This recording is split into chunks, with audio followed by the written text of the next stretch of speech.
Neetu Bansotra and welcome to complete course destination.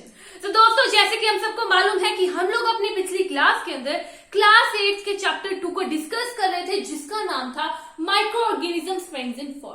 ठीक है, तो देखो हमने पिछली कुछ क्लासेस में इस चैप्टर के बारे में काफी कुछ डिस्कस कर लिया है। हमने माइक्रो ऑर्गेनिजम्स के बारे में जाना, हमने ये देखा कि माइक्रो ऑर्गेनिजम्स होते हैं, 2 टाइप्स के होते हैं। One is friendly microorganisms and other are harmful microorganisms. ठीक है, जो फ्रेंडली माइक्रो ऑर्गेनिजम्स होते हैं वो कौन से माइक्रो ऑर्गेनिजम्स होते हैं? जो कि हमें काफी जगह पर बेनिफिट देते हैं डे टू डे लाइफ के अंदर। मतलब हमने काफी सारे बेनिफिट्स को भी पढ़ा था कि जो माइक्रो ऑर्गेनिजम्स हैं वो हमें कहाँ कहाँ डेली लाइफ के अंदर बेनिफिट दे रहे हैं, वो सब कुछ हम लोग अपनी पिछली क्लास के अंदर डिस्कस करके आए हैं।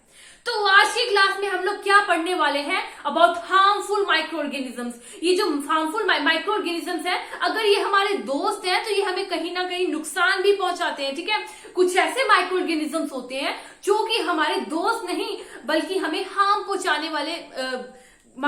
पहुंचाने का काम करते हैं। ओके, तो आज हम लोग क्या पढ़ेंगे? About harmful micro organisms. Harmful micro organisms के बारे में हम लोग आज की क्लास में पढ़ने वाले हैं। ओके, तो सबसे पहले तो जो लोग भी इस क्लास को देख रहे हैं, लाइक शेयर सब्सक्राइब करना मत भूलिएगा। लाइक शेयर सब्सक्राइब जरूर कर दीजिएगा। तो चलो शुरू करते हैं अपनी इस क्लास को। देखो, जैसे हमने देखा था कि जैसे माइक्रो ऑर्गेनिजम्स होते हैं वो हमें काफी जगह पर बेनिफिट दे रहे हैं, वैसे ही जो हमारे माइक्रो ऑर्गेनिजम्स हैं डिफरेंट तरीके से हमें हार्म पहुंचा सकते हैं। जैसे कि कुछ माइक्रो ऑर्गेनिजम्स जो होते हैं ह्यूमंस के अंदर, प्लांट्स के अंदर, एनिमल्स के अंदर डिजीज कज कर सकते हैं। सो ऐसे डिजीज कजिंग माइक्रो ऑर्गेनिजम्स को क्या कहा जाता है? Disease causing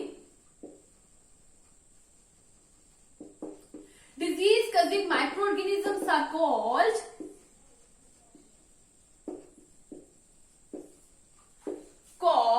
pathogens. Disease causing microorganisms को क्या कह दिया जाता है? पैथोजेंस। ठीक है, जो माइक्रो ऑर्गेनिजम्स हमें बीमार कर रहे हैं उनको कह दिया जाता है पैथोजेंस। इसी तरह से जो माइक्रो ऑर्गेनिजम्स है ना, ये हमारे फूड को भी स्पॉइल कर देते हैं। लेदर, क्लोथ, काफी ज्यादा एरियाज है जहां पर हमें बहुत ज्यादा नुकसान पहुंचाते हैं। तो आज हम लोग क्या पढ़ने वाले हैं? About the harmful activities of micro organisms. Harmful activities of micro organisms. आज हम क्या पढ़ेंगे? माइक्रो ऑर्गेनिजम्स की हार्मफुल एक्टिविटीज को पढ़ने वाले हैं। तो सबसे पहली हार्मफुल एक्टिविटी क्या होगी इनकी? Disease causing micro organisms in humans. Humans के अंदर डिजीज कज करने वाले माइक्रो ऑर्गेनिजम्स के बारे में पढ़ेंगे। Disease causing micro organisms in humans. काफी सारे माइक्रो ऑर्गेनिजम्स हैं जो ह्यूमंस के अंदर डिजीज कज करते हैं। तो देखो, सबसे पहले तो हमने जाना था कि जो डिजीज कजिंग माइक्रो ऑर्गेनिजम्स उनको कहा क्या जाता है? उनको कहा जाता है पैथोजेंस। ओके, तो बात आती है कि जो पैथोजेंस है ये हमारी बॉडी के अंदर एंटर किस तरह से करते हैं। ठीक है, बॉडी के अंदर एंटर किस तरह से कर रहे होंगे? So these microorganisms enters in our body.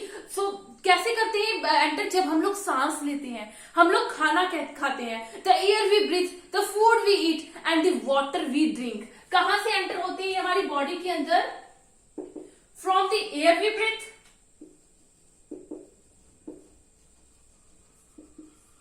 From the water we drink और from the food we eat.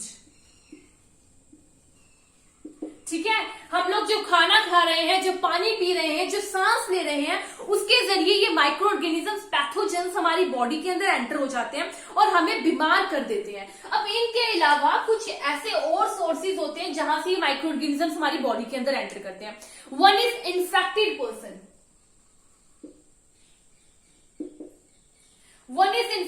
Person, other is animals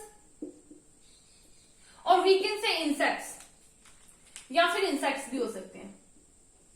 ठीक है, तो अब हमारे अंदर एंटर होने के सोर्स तो पता चल गया, एयर, वाटर, फूड, या फिर इन्फेक्टेड पर्सन, या फिर इंसेक्ट और एनिमल्स।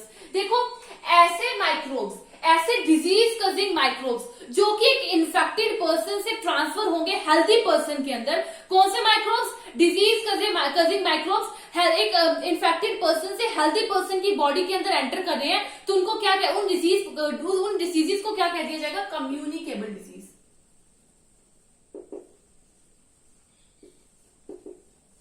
ठीक है, ऐसी डिजीज जो कि एक इन्फेक्टेड पर्सन से एक हेल्थी पर्सन के अंदर ट्रांसफर होती हैं, उन डिजीज को क्या कह दिया जाता है? उन डिजीज को कह दिया जाता है communicable diseases. The diseases which transfer from the diseases which transfer from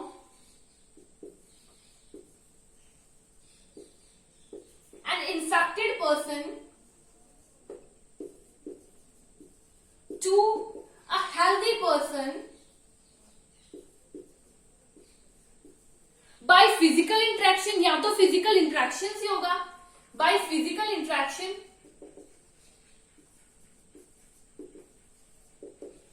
air, water और food are called communicable disease। ठीक है, communicable disease क्लियर हो गया? क्या होता है communicable disease? एक infected person है, मान लीजिए कि किसी पर्सन, अब सबसे पहले हम लोग देख लेते हैं communicable disease होती कौन सी है। ठीक है, तो cholera is a communicable disease। इसकी एग्जांपल ले लेते हैं। Common cold is also an example of communicable disease। ठीक है, ट्यूबरक्लोसिस, उसी के साथ साथ हमारा chickenpox, these all are examples of communicable disease. ठीक है, मान लीजिए एक पर्सन है जो कि कॉमन कोल्ड से क्या है? इन्फेक्टेड है।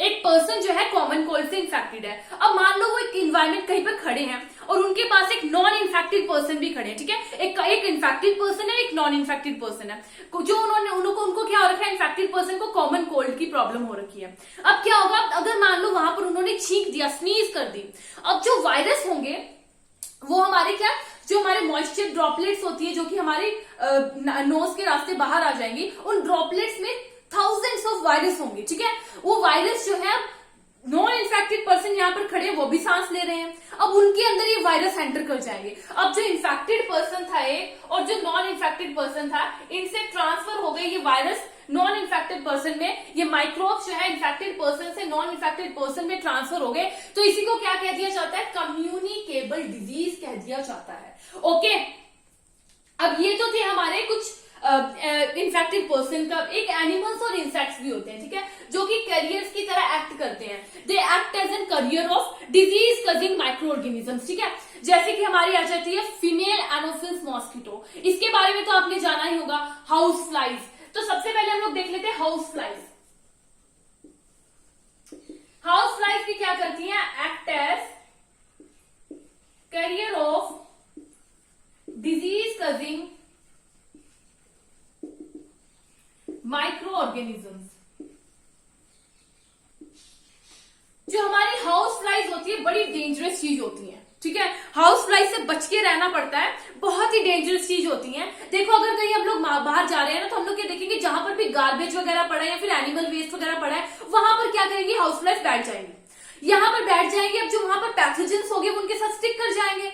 अब हमारे घर के अंदर अगर वो आ गई, तो मान लीजिए खाना कहीं खुला रखा हुआ है, उसके ऊपर आकर बैठ जाएंगी। अब वहां पर बैठने से क्या होगा? वो जो पैथोजेंस वहां से लाई है यहाँ पर छोड़ देगी। ठीक है, मतलब कि पैथोजन को कैरी करने का काम कर रही है, माइक्रो ऑर्गेनिजम्स को कैरी करने का काम कर रही है। अब हमारे खाने के ऊपर उसने उसको छोड़ दिया, फूड हो गया कंटेमिनेटेड। अब मान लो उसी खाने को किसी ने खा लिया, तो ये जो पैथोजेंस है उनकी बॉडी के अंदर चले जाएंगे और वो क्या हो जाएंगे? बीमार हो जाएंगे। ठीक है, तो मतलब देख लो कितनी डेंजरस होती है हाउस फ्लाइज, है ना, इनसे बच के रहना पड़ चाहिए। तो हमें क्या करना चाहिए? दो बातों का हमें पता लगता है। एक तो फूड को अनकवर्ड नहीं छोड़ना चाहिए, दूसरी चीज अगर हमारा अनकवर्ड फूड पड़ा है तो उसे अवॉइड करना चाहिए, नहीं खाना चाहिए। ठीक है, तो क्या बातें पता चली? एक तो फूड को अनकवर्ड नहीं छोड़ना चाहिए,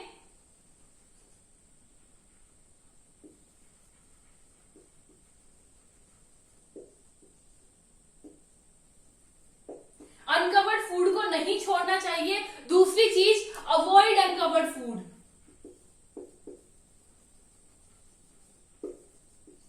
ठीक है, ये दो चीजें हमें पक्का फॉलो करनी चाहिए, नहीं तो बीमारियां लग सकती हैं, क्योंकि हाउस फ्लाइज के पास बहुत ज्यादा पैथोजेंस होते हैं, माइक्रो ऑर्गेनिजम्स होते हैं जो कि हमारे फूड के अंदर वो छोड़ सकती हैं। अगर हमने खा लिया तो हम ऐसे ही बीमार हो सकते हैं। ठीक है, अब ये तो हाउस फ्लाइज की बात हो गई। इसके अलावा क्या होते हैं हमारे mosquito, female Anopheles.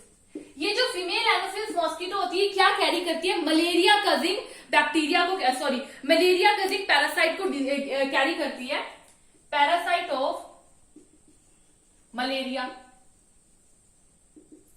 Single cell parasite होता है प्रोटोजोआ जो कि मलेरिया कज करता है, और इसको कैरी करने का काम कौन करती है? Female Anopheles mosquito. और दूसरी बात एक फीमेल एडिस मॉस्किटो होती है। कौन सी होती है? फीमेल एडिस,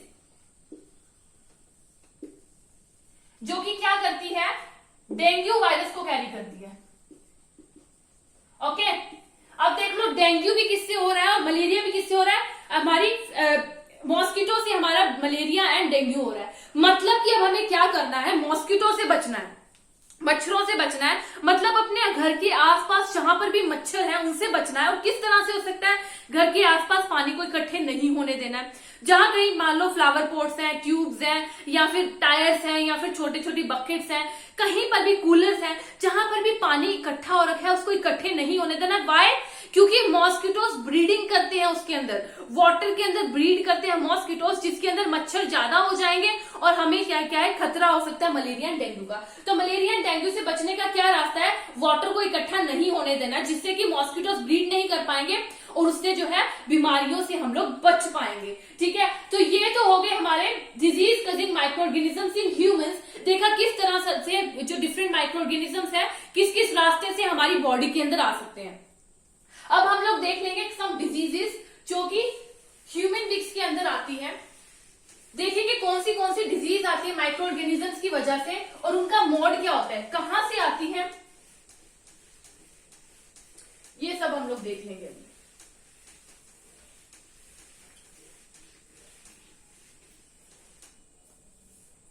पहले तो ह्यूमन डिजीज की बात करेंगे हम लोग।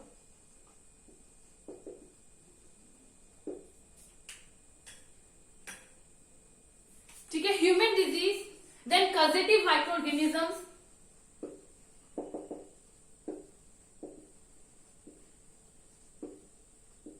And modes of transmission. कौन से मोड से वो ट्रांसमिट हो रहा है? Modes of transmission. कुछ डिजीजेस को देखेंगे जो कि माइक्रो ऑर्गेनिजम्स की वजह से होती है। माइक्रो ऑर्गेनिजम्स देखेंगे कौन कौन से माइक्रो ऑर्गेनिजम्स जो है कज कर रहे हैं डिजीज को, एंड उसके बाद देख लेंगे मोड्स ऑफ ट्रांसमिशन, किस मोड से वो आ रही है। सबसे पहले तो आ जाएगा ट्यूबरक्लोसिस,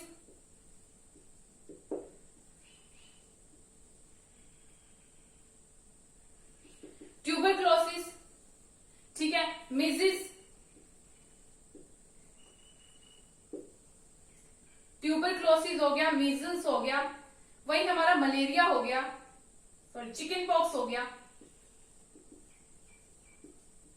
या फिर पोलियो हो गया। अगर इन डिजीजेस की हम लोग बात करें, that is tuberculosis, measles, chicken pox and polio. तो अगर ट्यूबरक्लोसिस की बात करें तो ट्यूबरक्लोसिस किनकी वजह से होता है? तो ट्यूबरक्लोसिस होता है बैक्टीरिया की वजह से। ठीक है, ट्यूबरक्लोसिस होता है बैक्टीरिया की वजह से, जो कि जिसका मोड ऑफ ट्रांसमिशन क्या है?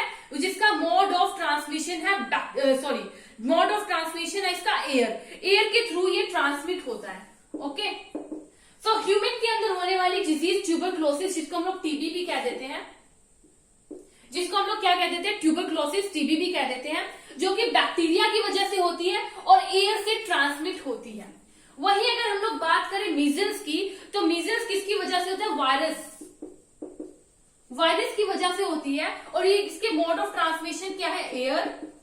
ठीक है, इसके मोड ऑफ ट्रांसमिशन क्या है? एयर से ये ट्रांसमिट होती है। वही अगर चिकन पॉक्स की बात करें तो चिकन पॉक्स भी जो है वायरस की वजह से होती है, और मोड ऑफ ट्रांसमिशन क्या है इसका? चिकन पॉक्स का मोड ऑफ ट्रांसमिशन है एक तो एयर और सेकंड इज कॉन्टैक्ट। अगर एक इन्फेक्टेड पर्सन को चिकन पॉक्स हो रखा है तो उनके अगर हम लोग फिजिकल इंटरेक्शन में जाएंगे, टच करेंगे, तो हमें भी आ सकता है, ठीक है। इसीलिए हम लोग को बचना चाहिए ऐसे पीपल से, उनको आइसोलेट करके रखना चाहिए। Sir third thing is polio. Polio किसकी वजह से होता है? वायरस की वजह से होता है। एंड इसकी मोड ऑफ ट्रांसमिशन क्या है? Air and water. Air and water इनके मोड ऑफ ट्रांसमिशन है। अगली डिजीज की अगर हम लोग बात करें तो कॉलेरा एंड टाइफॉइड।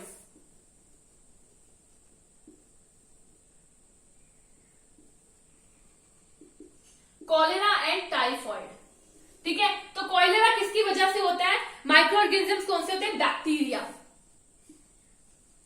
कॉलेरा भी बैक्टीरिया की वजह से होता है, टाइफॉइड भी बैक्टीरिया की वजह से होता है। अगर हम मोड ऑफ ट्रांसमिशन की बात करें तो वाटर एंड फूड। कॉलेरा जो है वाटर एंड फूड की वजह से हो सकता है।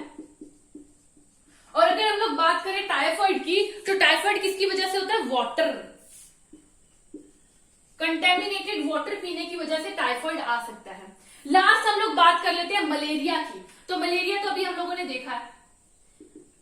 कौन सा माइक्रो ऑर्गेनिजम्स कैरी करता है मलेरिया को? That is protozoa. Single cell parasite that is called protozoa, जिसकी वजह से मलेरिया होता है। और इसको ट्रांसमिट करने का काम कौन करते हैं? Female Anopheles.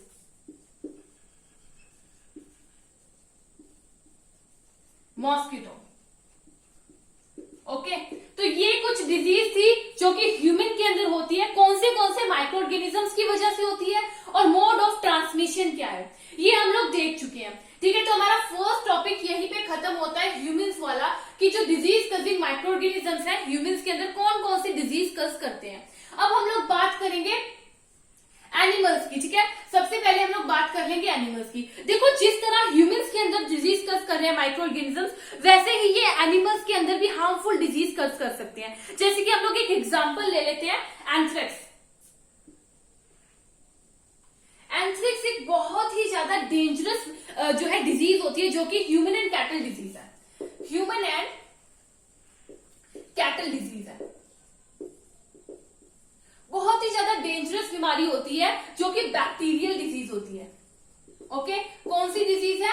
बैक्टीरियल डिजीज है। तो देखो, हमारे जो एनिमल्स हैं उनको भी माइक्रो ऑर्गेनिजम्स ने नहीं छोड़ा। माइक्रो ऑर्गेनिजम्स जो है एनिमल्स के अंदर भी जो है डिजीज कज करते हैं। वैसे ही एक और डिजीज होती है, that is foot and mouth disease, जो कि किसकी वजह से होती है? Because of virus. वायरस से होने वाली डिजीज है फुट एंड माउथ डिजीज, जो कि हमारे एनिमल्स के अंदर होती है, ठीक है। तो ये तो हमारी हो गई एनिमल्स के अंदर होने वाली डिजीजेस माइक्रो ऑर्गेनिजम्स की वजह से। आगे हम लोग देख लेते हैं प्लांट्स के अंदर। देखो, जो हमारे प्लांट्स है ना, प्लांट्स के अंदर भी बहुत ज्यादा डिजीज कज करते हैं हमारे माइक्रो ऑर्गेनिजम्स। तो देख लेते हैं कौन सी डिजीज कज करेंगे।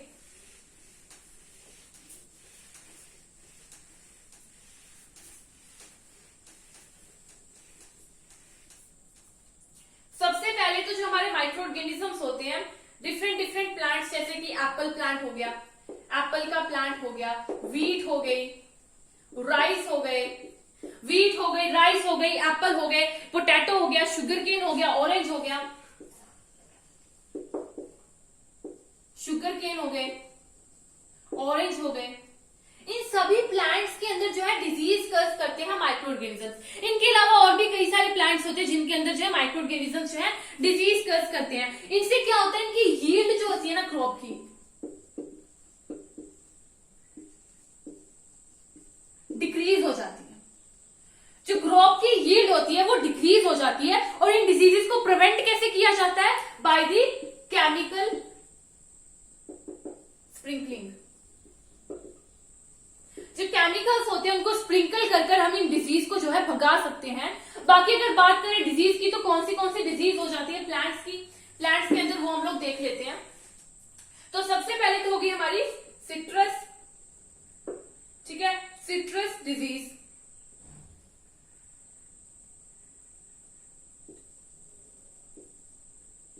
ठीक है, सिट्रस कैनवस, जो कि किसकी वजह से होता है? बैक्टीरिया की वजह से होता है। और कौन ट्रांसमिट करता है? एयर ट्रांसमिट करती है इस डिजीज को, ठीक है। सिट्रस कैनवस जो है बैक्टीरिया की वजह से होती है, एयर ट्रांसमिट करती है। वही अगर हम लोग बात कर ले तो rust of wheat, rust of wheat किसकी वजह से होती है? फंजाई की वजह से होती है।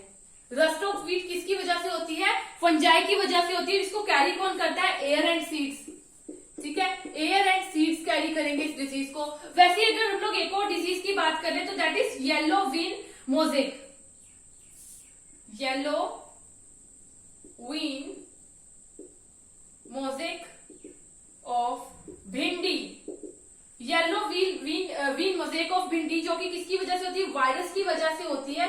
और कैरी कौन करते हैं, इंसेक्ट कैरी करते हैं, ठीक है, इंसेक्ट्स कैरी करते हैं डिजीज को। तो देखो हमारी जो प्लांट्स है, एनिमल्स है, ह्यूमंस है, किसी को भी माइक्रो ऑर्गेनिजम्स नहीं बख्शते, हर किसी के अंदर डिजीज कॉज करते हैं हमारे ये पैथोजेंस, ठीक है।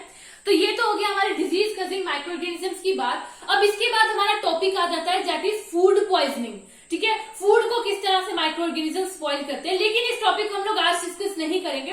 इस टॉपिक को हम लोग अपनी अगली क्लास के अंदर डिस्कस करेंगे कि किस तरह से फूड पॉइजनिंग होती है और किस तरह से हम इसको प्रिवेंट कर सकते हैं, फूड को स्पॉइल होने से बचा सकते हैं। तो आज की क्लास हम लोग यहीं पे खत्म करेंगे। Thank you friends.